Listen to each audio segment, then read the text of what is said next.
जय जय श्री सीताराम। सुंदरकांड दोहा संख्या 13 और 14। प्लीज़ हमारे दोहा चौपाइयाँ अच्छी लगे तो आप लोग लाइक शेयर कमेंट सपोर्ट किया करिए। मंगल भवन मंगलहारी, द्रवहु सुदशरथ अजिर बिहारी। तब देखी मुद्रिका मनोहर, राम नाम अंकित अति सुंदर। चकित चितव मुदरी पहचानी, हर्ष विषाद गई अकुलानी। जीत कुस कहीं अजय रघुराई, माया ते असी रचहि न जाई। सीता मन विचार कर नाना, मधुर बचन बोले हनुमाना। रामचंद्र गुण बर नहीं लागा, सुनतहि सीता कर दुख भागा। लागहि सुनहि श्रवण मन लाई, आदि ते सब कथा सुनाई। श्रवणामृत जेहि कथा सुहाई, कहि सोहि प्रगट होत किन भाई।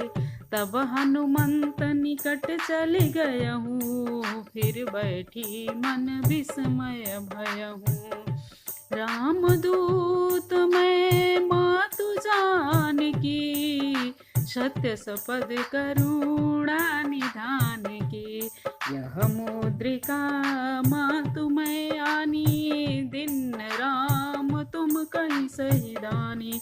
नर बानर संग कहूँ कैसे, कहीं कथा भई संगति जैसे। कपि के वचन सप्रेम सुनी, उपजा मन विश्वास। आना मन क्रम वचन यह, कृपा सिंधु कर दास। मंगल भवन मंगलहारी, द्रवहु सुदशरथ अजिर बिहारी। हरिजन जानी प्रीति अति गाढ़ी, सचल नयन पुलकावली बाड़ी। बूढ़त बिरध जलधि हनुमाना, भयहु तात महु कहूँ जल जाना। अब कहूँ कुशल जाऊ बलिहारी, अनुज सहित सुख भवन खरारी। कोमल चित कृपाल रघुराई, कपि कहीं हेत धरहु निठुराई। सहज बान सेवक सुखदायक, कबहु सुरत करत रघुनायक। कबहु नयन मम शीतल ताता, होई निरख श्याम मृदु गाता।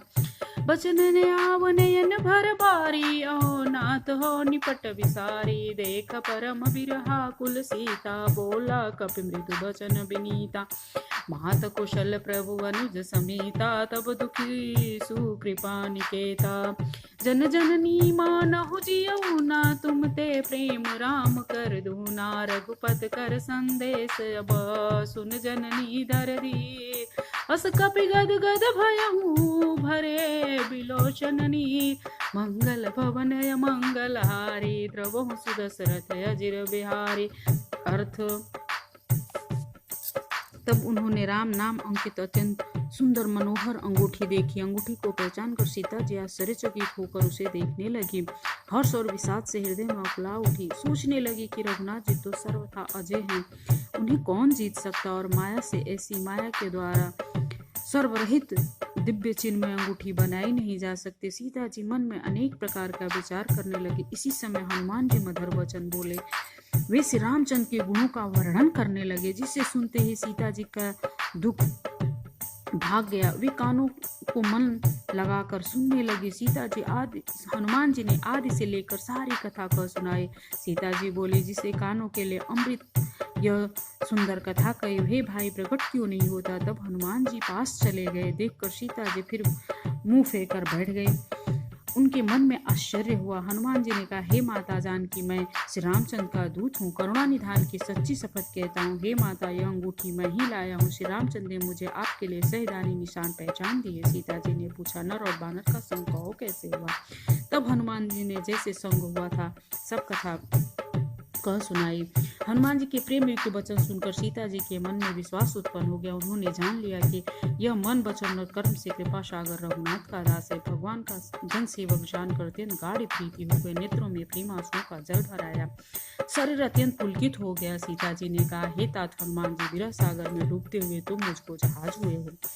मैं बलिहारी जाती हूँ, अब छोटे भाई लक्ष्मण सहित घर के शत्रु सुख के धाम प्रभु का कुशल मंगल कहो। रघुनाथ जी कोमल हृदय और कृपालु हुए। फिर हे हनुमान, उन्होंने किस कारण यह निठुरता धारण के लिए सेवक को सुख देना उनकी स्वाभाविक बात है। वे रघुनाथ जी क्या कभी मेरी याद करते हैं? हे तात, क्या कभी उनके कोमल सांवले अंगों को देखकर मेरे नेत्र शीतल होंगे? मुंह से वचन नहीं निकलता, नेत्रों में विरह से के आंसू जल भर करके बड़े दुख से बोले, हाय नाथ, आपने मुझे बिल्कुल ही भुला दिया। सीता जी को विरह से परम व्याकुल देख करके हनुमान जी कोमल और विनीत वचन बोले, हे माता सुंदर कृपा के धाम, प्रभु लक्ष्मण सहित शरीर से कुशल है, परंतु आपके दुख से दुखी है। हे माता, मन में ग्लानि न मानिए, मन छोटा करके दुखी न कीजिए। रामचंद्र के हृदय में आपसे दूना प्रेम है। हे माता, आप धीरज धरकर रघुनाथ जी का संदेश सुनिए। ऐसा कहकर हनुमान जी प्रेम में गदगद हो गए। उनके नेत्रों से प्रेम आंसुओं का जल बहने लगा।